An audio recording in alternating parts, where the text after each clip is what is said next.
Hello, and welcome to another episode of the Choose Strong podcast. I am your host, Sally McCrae, and I'm very happy that you decided to download this particular episode because it's a great topic for everyone, young and old, whatever you're working on this year. I really love speaking about, I'll just say it, we're going to be talking about consistency today and my formula for staying consistent. So, before I get started though, before I go down that whole message, I do want to acknowledge the response we've gotten from our last episode, where we asked people to leave a podcast review and a rating. And I just need to tell you, thank you. If you're brand new to our podcast, this is the first time you've ever listened before, I encourage you to listen to a few of the episodes just right before this. And one of the things that we asked is that people would leave a rating and review. It really means a lot to us. And Eddie and I have been reading all of them. Sometimes if I'm out and about, Eddie will screenshot them and send them to me in a text. So I just want you to know that your words do mean a lot to us. And we just thank you so much for being a part of this community. Second, I want to bring to light the work that you are currently doing right now. So whether you are driving to work, you're doing the laundry, making a meal, or running, I know a big community, a big group of you run while you listen to our podcast. You might be lifting, riding, whatever it is that you're doing. I'm especially stoked that I get to be in your ear and that I get to hang out with you right now. And just in case you think otherwise, I think you are doing a great job. You're here today, and that's always, always a good thing, just being here. So let's talk about my consistency formula. As I shared in episode 41, which was the mind shift to achieving more, if you want to check that one out, that also happens to be one of our most popular, most shared episodes. I thought I'd use this episode to actually share with you some specifics that have helped me stay consistent over the years. So in 41, I talk a lot about how just being consistent, saying yes every single day, it can totally change your mindset. It can totally help you shift into a place where you're achieving more and every day you're working toward that goal. But today, I'm going to just give you some insight and some tips that I have used over the years and in my everyday life to stay consistent in achieving whatever goal I have set for myself. So I'm just going to first start off by saying that it's very common that I hear from people in the community who are feeling sluggish or lacking in motivation. I also communicate with people who are frustrated with how they can routinely start a project. So it isn't always the hard part isn't starting. They will start a project and let's say, or a training plan with enthusiasm and gusto, only to later lose steam 4 or 5 weeks later. So I first want to address that these are not unique cases.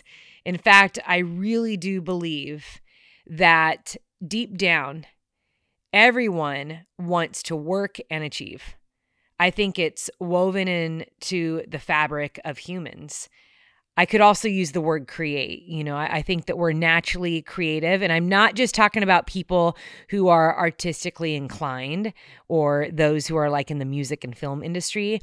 I think humans feel fulfilled when they are creating, when they're making something, whether it's creating a plan to reach a goal or creating a home or even a relationship. I think of what it takes to create like a special event and watch it successfully come to fruition.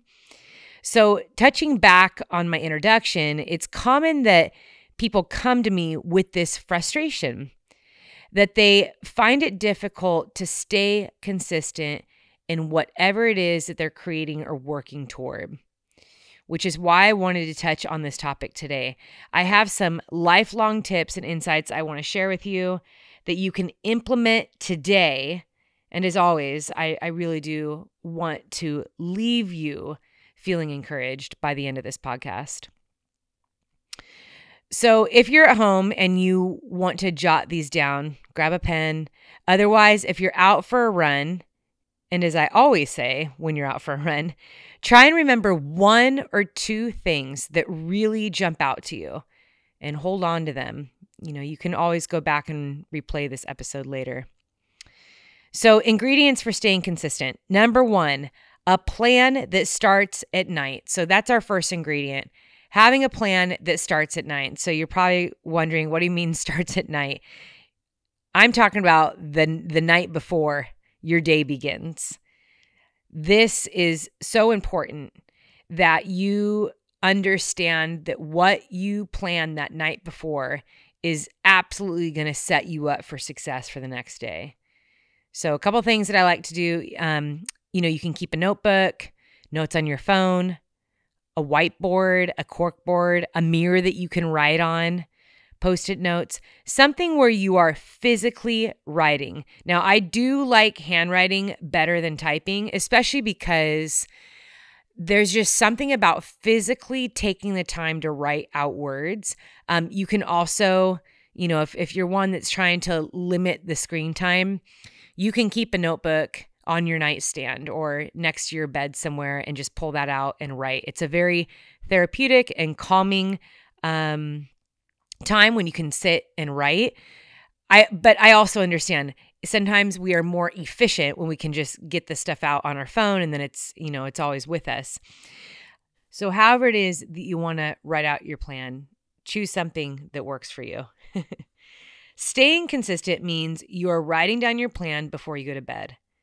And I'm not talking about a long journaling session. So make a quick list, bullet points. This should not be a stressful activity. And I think sometimes this is another side topic attached to this when people say that they get frustrated. Everything becomes too much work. I actually posted a story about this earlier today. I was talking about supplements and how many I take. It's I start off my day with electrolytes and greens and reds, and then I have, my multivitamin, the omega-3s, and my strong joints, and my vitamin D. And it's there's a lot of biohacks and morning routines and daily routines floating around there. And I'm wow, a lot of this stuff is just how long it takes to accomplish these things or the extra time that's required to plan and prepare. I mean, I know just that in and of itself can feel overwhelming. And so the story that I did today, I was showing all the supplements. I had 15 pills in this little tiny bowl, and I was kind of giggling about that. Now, I'm very organized with my supplements, when I take them, where I put them, and it's just quick grab and go. And I have a way of implementing them into my breakfast and my gym routine, so I never miss them. And it took me some time to kind of figure that out because I just knew that, okay, I need to take my supplements and I'll just kind of get to it whenever. But I had to create a routine in order to successfully take them. And so now it's I have a set cupboard where it's all my supplements, everything that's sports nutrition related, it is in this cupboard. I even have a little cup that I keep them there and I dump all my supplements in this cup for the day. And then I have my water bottles with my greens and reds and electrolytes literally right next to that cupboard. And so I know that is the routine that I do each day. So I don't want this plan the night before to be something that you feel okay, I have to have this 30-minute journaling session. You don't need to do that. This needs to be quick. It needs to work with your current lifestyle. And that's why I said even having a notepad or Post-its next to your bed, bullet points, it's going to be really powerful for you. So it should not be stressful. So what is your plan for the next day? Well, your plan starts the night before. Now, I've never lived a work-free, stress-free life ever. I would love to have a stress-free life, but I think that stress comes in all different forms, especially if you're a parent. And so I have a lot on my list every single day. There's many different portals of my business and what it is that I do, in addition to being an athlete, a mom, there's a lot of things that I'm juggling, each day.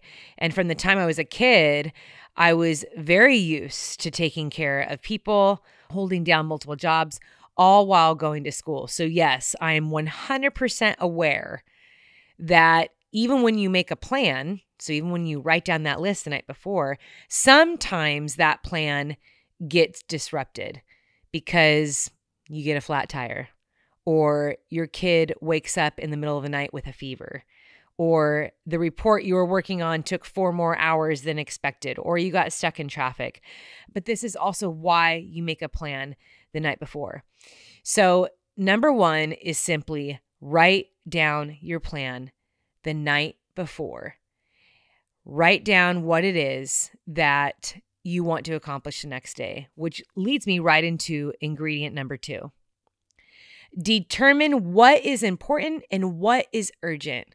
I can't express enough how powerful this ingredient was in my life after I understood the difference between what is important and what is urgent, because they are not the same thing. Now, yes, sometimes your task can fall under both important and urgent, but knowing the difference between these two and having the ability to define your day will help you not only eliminate distractions and idle time, but you're just going to be able to get more accomplished, because you can always go back and ask yourself, is this important or is this urgent? And if they don't fall under those 2 categories, what category is it falling under? Is it a distraction? Is it idle time? Is it useless? Like what is this thing that's, on my list right now?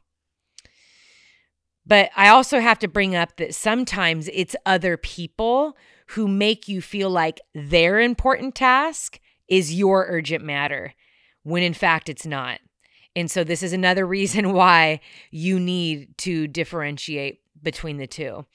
And taking care of the urgent matters first is very important. You should take care of those first, because urgent matters have deadlines. But be wise here. Someone else's important matter should not be on your urgent list. And I'll say that again. Someone else's important matter should not be on your urgent list. And really think about that. I am not saying, ignore your family and don't do good for others and have kindness and be selfless. That's not what I'm talking about. I'm talking about the day-to-day tasks that you just need to get done. We all have our work to do, and it's important that you understand that your work is important. And especially as it comes to goals and things that you're working toward, if you don't see your goals and your dreams as important, no one else will either. And if you don't understand how to differentiate between someone else's important tasks that are now coming onto your urgent list, it's going to be really hard for you to work on your important tasks or working toward those goals, because you're always going to be doing stuff for other people. So I could spend a very long time talking about that, especially as it relates to, businesses and startups and even working for other people when you're in a job that you don't like. But I'll pause right there. Know the difference between important and urgent matters. I really think that even as parents, I'm going to add this in there because I do know we have a good community of parents in here. I think it's really important that we teach this to our kids, because we want to raise our kids to be responsible for their own work, but also to respect the work of others. And so I'm going to use just a very common example. One example I like to talk about is when moms in particular, they will come to me and say, my kids are so busy. We have sport practice, throughout the week. And especially if you have multiple kids, 3, 4, 5 kids, it can be really overwhelming. And so then they'll say, I don't have time to work out. But let's think about this message for a minute. If we are communicating that to our kids, if we are letting our kids hear us also say that, well, because my kids are going to sports practice, I can't train or I can't work out. I can't do my own practice. So ask yourself, is working out or training for a fitness goal or a race only important when you're a child? How about, and these are just ideas, what would happen if you dropped your kid off at practice and you went to your own practice and you actually communicated that to your kid? Or maybe you set up a carpool to allow yourself time to train. You worked with other people on the team where you do pick up, someone else does drop off. And I know not everyone has that luxury in the community they're in, but is that possible for you? You could also arrive back at your kids' practice 30 minutes early and walk or run around the field while they finish up. Let your kids see you training. Talk to your kids about how you are so proud of the training they are putting in and that training is equally important to you. Teach your children to be supportive of you just as you are abundantly supportive of them. Training and health and fitness should be lifelong endeavors. So keep these things on your important list. Now, again, that is just one example. And teaching your kids that too is so powerful. But, here's another example that came to mind. Last year when I was finishing my book, which was extremely important to me because it had been many, many years of putting it off, many years of not having good planning and also fear kind of taking over that I didn't finish that book. But at the beginning of last year, I was kind of in the home stretch of finishing it. And it took the front seat over 90% of my daily activities for a couple months. I knew it would be for like a season as I was getting the book to the finish line. If I had urgent matters, I did those right away. Okay, the book was incredibly important, but there were other things that were urgent, deadlines, so I had to do those first. Sometimes I would take care of those urgent matters by waking up earlier, and then I would write all day. This was vital to me to be finishing the book, and my entire family knew that. So again, I had to learn to communicate that to my kids, to Eddie, that this is absolutely important to me, and it's going to be a little intense for these, it was like 6-8 weeks of doing the final touches on it. So this was vital to me finishing. My family knew it. Now, some days I didn't write at all because family events and special occasions were the most important thing to me, so writing was secondary. I also learned how important it was to communicate what was urgent and important for the day to Eddie, since we worked together, which turned out to be incredibly helpful, but is not natural to me. See, I tend to be more of the kind of person that just wants to do it all by myself. I learned a lot in that too, that communicating to Eddie what was urgent and what was important just helped us be supportive of one another. And he was very helpful to me in those weeks when I was finishing the book. So on the days where I wrote for more than 10 hours, he stepped in to help with tasks that I typically took care of. So we were a team. And I have learned that my urgent and important list changes often and with the seasons. But being able to clearly state the difference between urgent and important has really helped me remove distractions and clutter from my day, which in turn has helped me to consistently work towards my goals. And my goals are very important. This show is sponsored by BetterHelp. One of the relationships that I am most proud of in my life is the relationship I have with Eddie James McRae. And I'll tell you what, a common misconception about strong relationships is that they have to be easy to be right. Sometimes the best relationships happen when both people choose to put in the work to make them great. And I believe therapy can be a great place to work through the challenges you face in all of your relationships, whether with friends, work, your significant other, or anyone. In past experience, I have found that therapy is helpful for learning positive coping skills and how to set boundaries. It empowers you to be the best version of yourself. It isn't just for those who've experienced major trauma or have major challenges in life. And if you're thinking of starting therapy, give BetterHelp a try. It's entirely online, designed to be convenient, flexible, and suited to your schedule. Just fill out a brief questionnaire to get matched with a licensed therapist, and you can switch therapists anytime for no additional charge. Become your own soulmate, whether you're looking for one or not. Visit betterhelp.com/choosestrong today to get 10% off your first month. That's BetterHelp, HELP.com/choosestrong.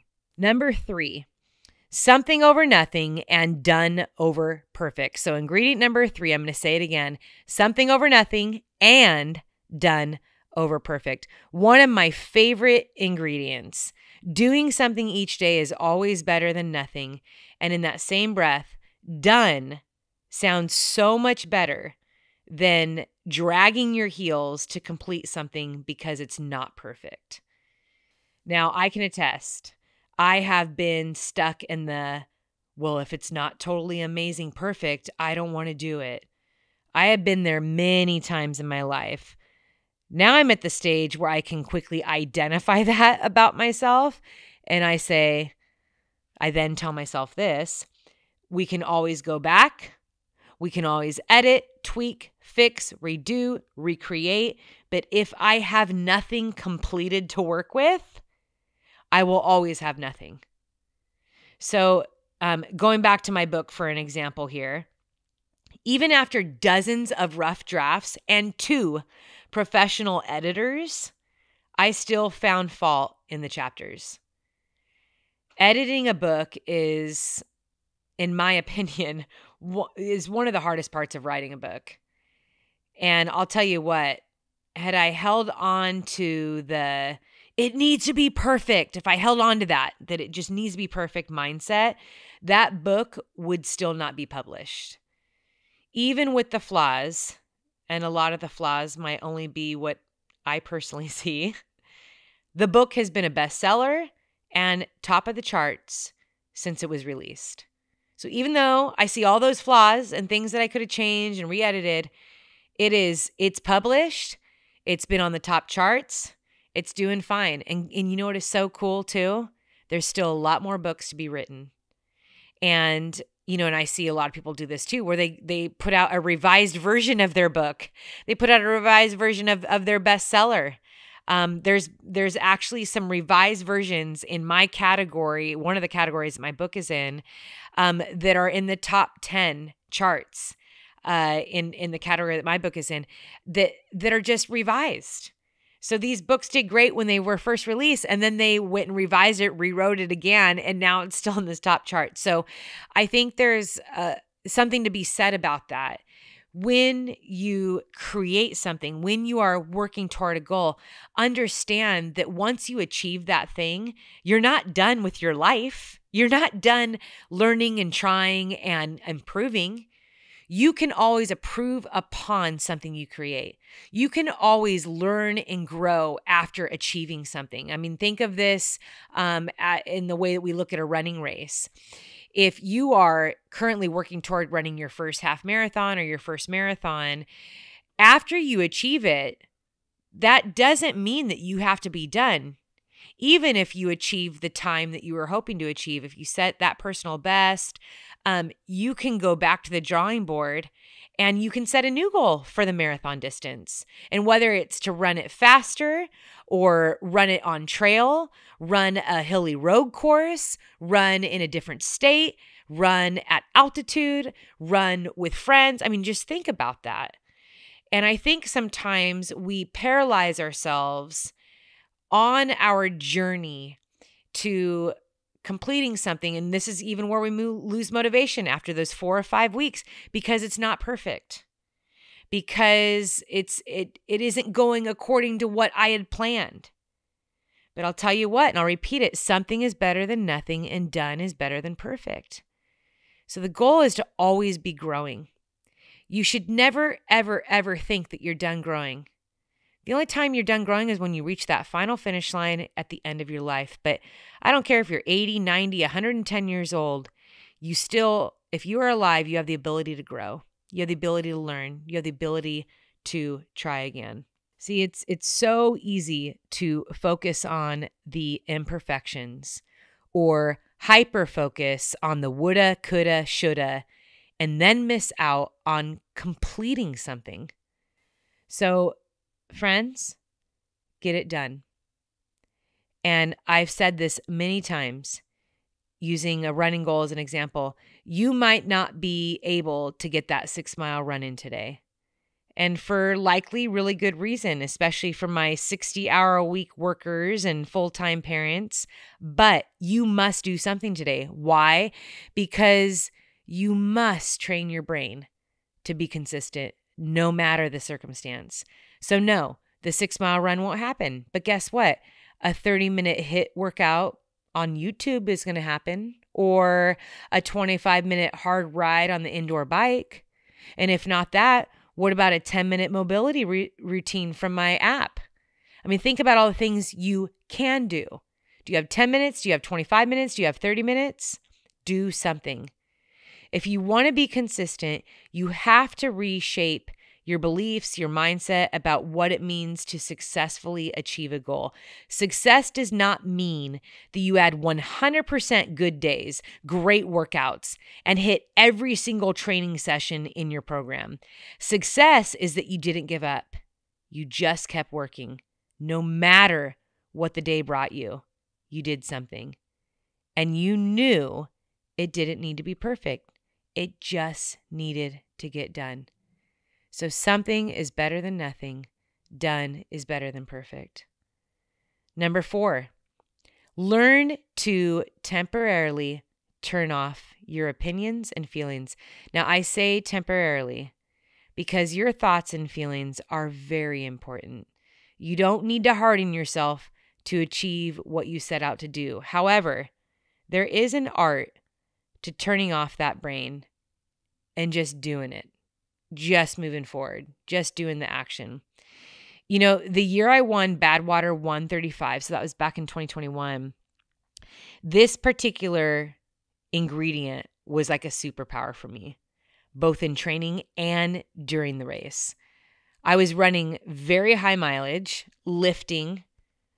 I was running a business, traveling a lot, and also, hello, mama, and keeping up the house and social calendar. I mean, I had many, many days where I was mentally exhausted.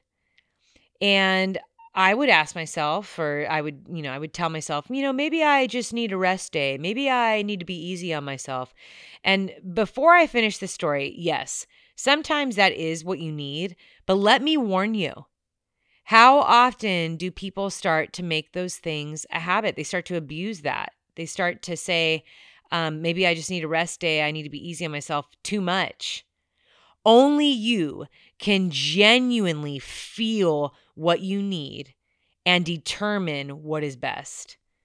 But I say more times than not, sometimes all you need are some calories and a glass of water and a big old kick in the pants. I mean, sometimes being mentally exhausted, I totally get that, is not the same as being physically exhausted. It can feel that way, but it's also amazing what you're able to do even when you are mentally exhausted. So just because my brain was tired, it didn't mean that I couldn't do some work. I stuck to that mindset and ended up achieving a dream I had had for myself for over a decade. That mindset also came in handy because, unfortunately, I had diarrhea that entire race in 125-degree heat in Death Valley. So let's just imagine how you think I felt. Not good, all right? Not good at all. And I think the first 12 miles was maybe the only time I felt good in that race. So physically, it was rough. And this is that part of turning off feelings that I had practiced even in training. because my body was very fit and my training had been so solid.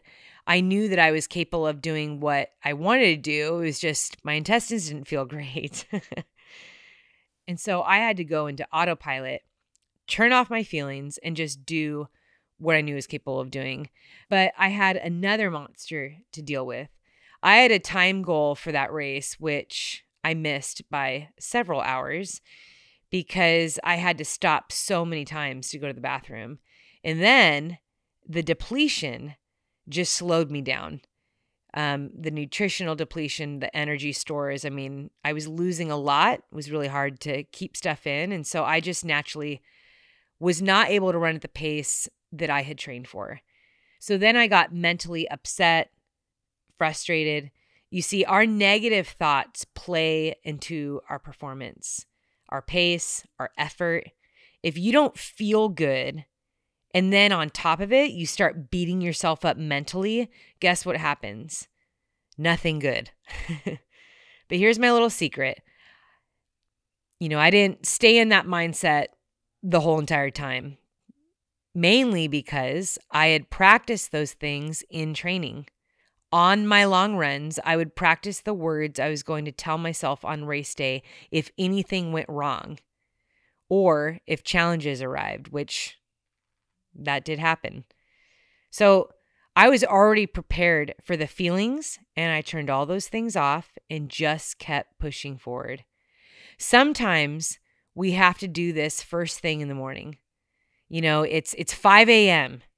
and you told yourself you're going to get up and train for an hour before the kids got up or before your first class or before you had to leave for work. But then the alarm goes off and it's cold and dark and you're so comfortable and warm in your bed. All right, you tell yourself just 9 more minutes. Okay. Then the snooze button goes off. Okay, 9 more minutes. I'll get up tomorrow. Have you ever had that dialogue before? I know I have. So this is where you have to stop that right away and turn off your feelings and the whole conversation that's going on in your head and just sit up and get out of bed.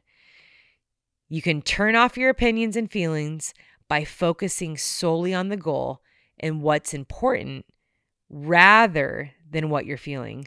So I'll tell you what, when you focus just on the goal and what it is you want to accomplish instead of how warm your bed is, not only will you be so proud of yourself once you have slipped your shoes on and you're 20 minutes into your workout, but you're going to start to create that habit in your mind as well.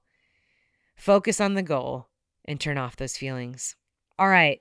For our final ingredient, this is something that you can do as soon as you finish this podcast, and that's evaluate and reflect.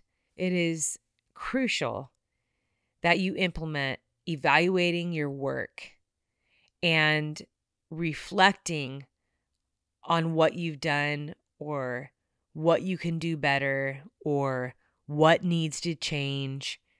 That's the beauty of the journey. How can you grow? What did you learn? Most importantly is the value in celebrating how far you've come.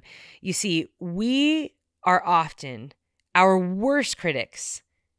We point out our flaws every time we look in the mirror. We beat ourselves up for no good reason and sadly forget to consider and celebrate all that we have accomplished.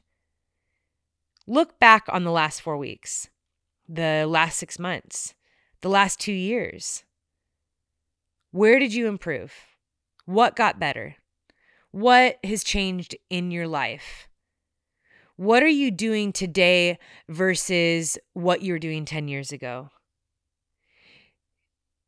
You are a beautiful, invaluable work in progress. You truly are a work of art.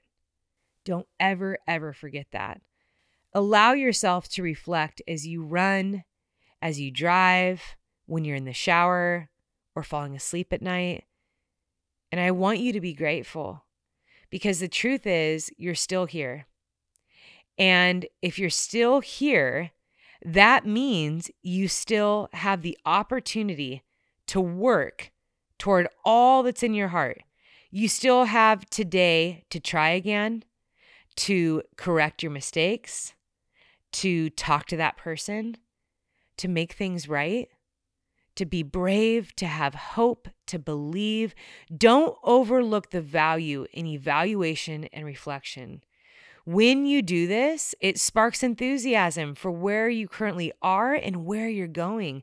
And enthusiasm helps you stay consistent. Your journey continues on with each day you awake, which is such a gift. So don't waste a single day. Remember from where you've come and let that remind you of all that you have overcome and all you have been able to achieve. Whether it's tiny wins or massive accomplishments, it's all valuable. Friends, your ability to stay consistent is not a special talent selected for superhumans. It's your choice every day. And I would love for you to apply these ingredients. And I really do believe that it'll help you get back on track and will help you stay consistent, especially when the going gets tough. I want you to know that each day I wake up, I know I have work to do. And essentially, that is why we launched Do the Work this year in 2024, because it's something that everyone can latch onto, no matter where you are in your journey, no matter your age. We all have work to do. So when you get a chance, I want you to check out my online shop, because you can grab a Do the Work t-shirt, a sweatshirt. We're also going to be adding some other products, hats, lanyards. I think there's a couple new shirts and sweatshirts actually in progress as well, sweatpants as well. But we'll be adding in some products in the coming weeks. So make sure you check back regularly. But this whole idea of doing the work, it is, as we explained in the previous podcast, it's a mindset shift. It is, it's a movement to encourage one another in the work that they're doing. Be proud of the work that you're doing and encourage other people to do the same thing. We don't need to compare the details of our work, but all of us showing up to do what is essential to us, what is true and authentic to the dreams and the goals that we're working toward is so powerful. I want to thank you for allowing me to hang out with you today. I absolutely love being in your ear, and I'm so grateful that you have chosen this episode today. I really hope that you found some encouragement. I also want you to know that I'm proud of you just for listening, but for showing up to life today. Know that I'm always rooting for you. Always, always. Keep choosing strong in all that you do.